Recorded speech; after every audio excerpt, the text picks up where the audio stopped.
Most women think a man pulls away because he is losing interest.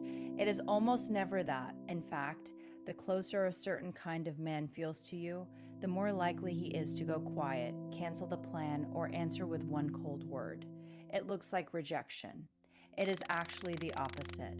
And once you understand what is really happening inside him, you stop chasing, you stop panicking, and you become the one woman he cannot walk away from. I am going to show you 3 things in the next few minutes. First, the real reason an emotionally unavailable man pulls away right when things are going well, and why it has almost nothing to do with you.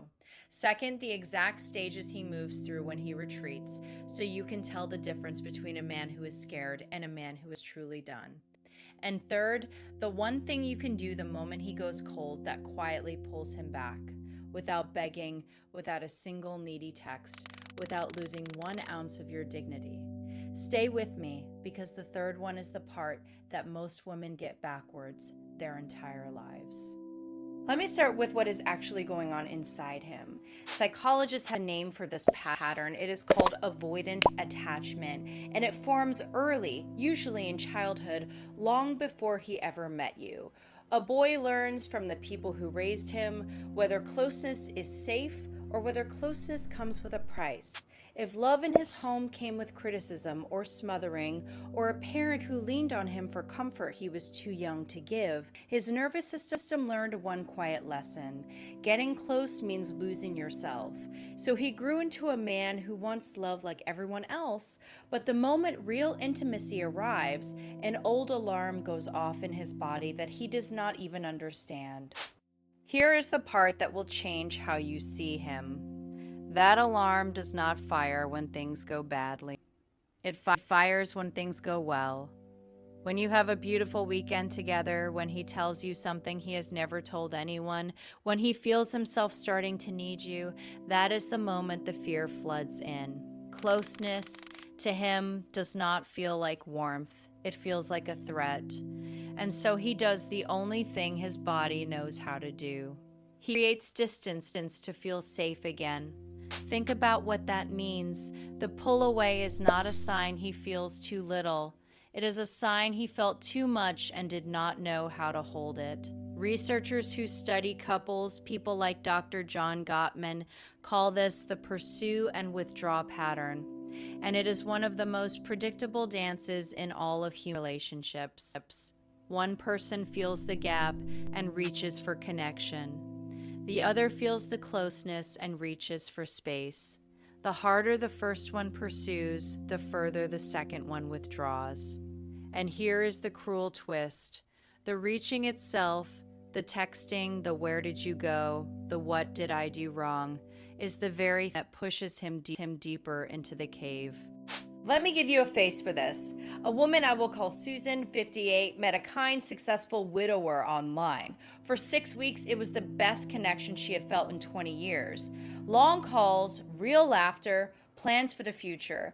Then one Sunday, he pulled back. Shorter replies. A canceled dinner.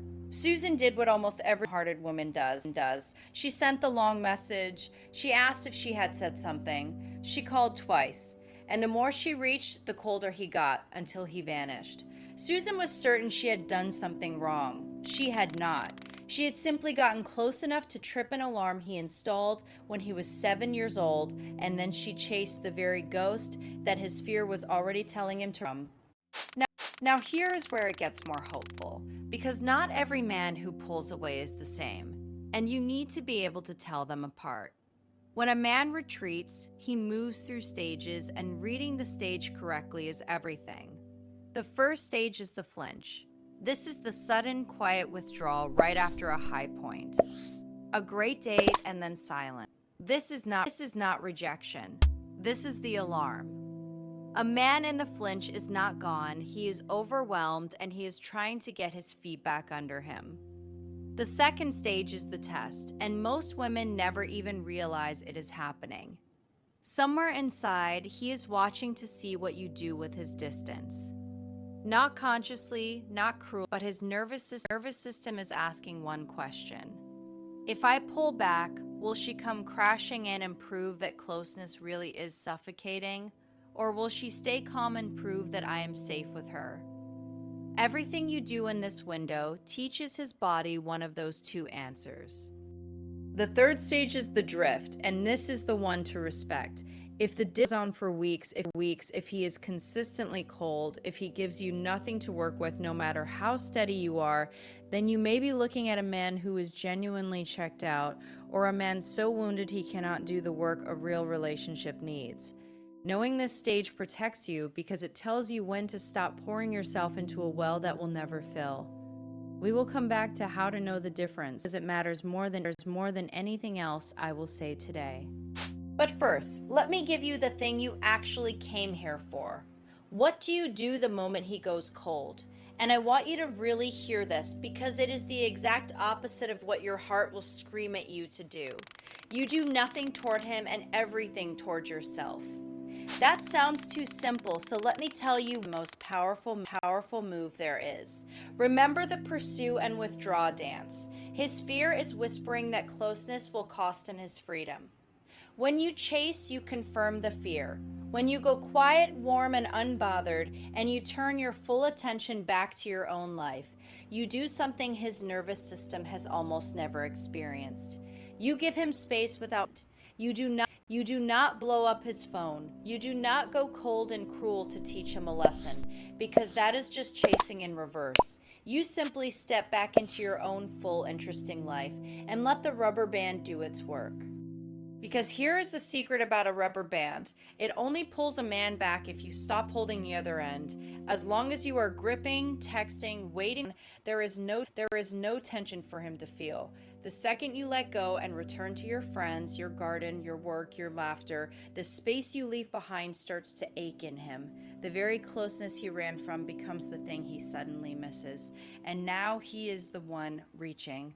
There is a real physical reason this works, and it is worth understanding. Our nervous systems settle down in the presence of a calm person. Scientists call it co-regulation.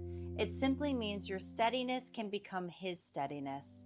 When you refuse to panic, when you stay warm and grounded while he wobbles, you become the safest harbor he knows. And safety is the one thing an avoidant man has been starving for his whole life without ever being able to. You cannot talk a man out of his fear, but you can be so calm that his body slowly decides you are not the threat after all.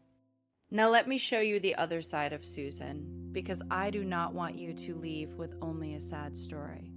Take another woman, Diane, 62, who found herself in almost the exact same place. A capable man she had been seeing for 2 months went suddenly quiet after the most tender night they had shared. The old Diane would have called until he answered, but Diane had learned this pattern the hard way once before, so this time she did something that felt almost impossible. She sent one light, warm message, something small and kind with a mark hanging over it. No, where have you been? No, are we okay? And then she put her phone in a drawer and went and lived her life. She saw her sister. She finished a book. She laughed at a dinner with old friends and did not spend the whole meal glancing at her screen. Here's what she told me later. The first 3 days were agony. Every part of her wanted to reach, to fix, to know. But she held. And on the 4th day, with no prompting from her at all, he called. Not because she had cornered him, because the space she left had started to speak louder than any text ever could. He said, and I want you to hear this exactly. I do not know what happened. Scared, and I needed a minute. That sentence, I got scared, is the confession hiding underneath almost every cold shoulder you have ever received from a man like this. Diane did not pull him back by chasing him. She pulled him back by trusting herself enough to let him miss her. And let me be very clear about what staying calm actually looks like. Often hear step back and think it means play games or go icy.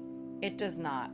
Going cold to punish him is just chasing wearing a disguise, and his nervous system reads it instantly as one more reason closeness is dangerous. Real calm is warm. It sounds like a short, genuine message and then quiet. It looks like a full life he can see from a distance, plans and laughter that do not depend on him.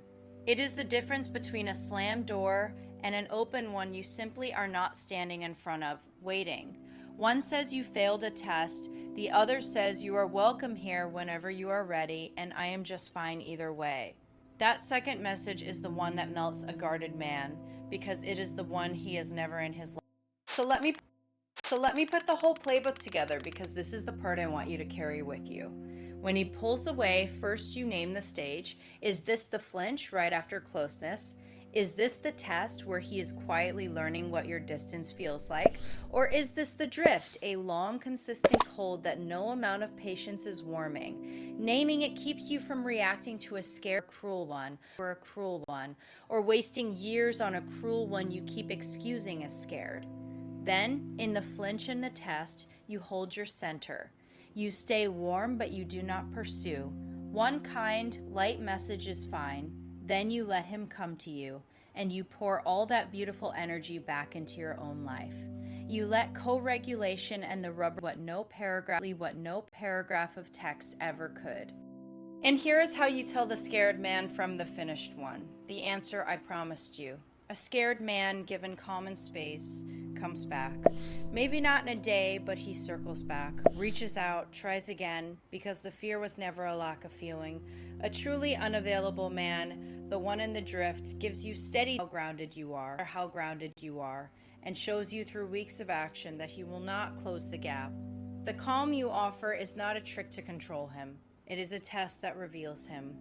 Your peace becomes the light that shows you exactly who he is and whether he is a man worth your time at all. Because that is the real shift I want for you.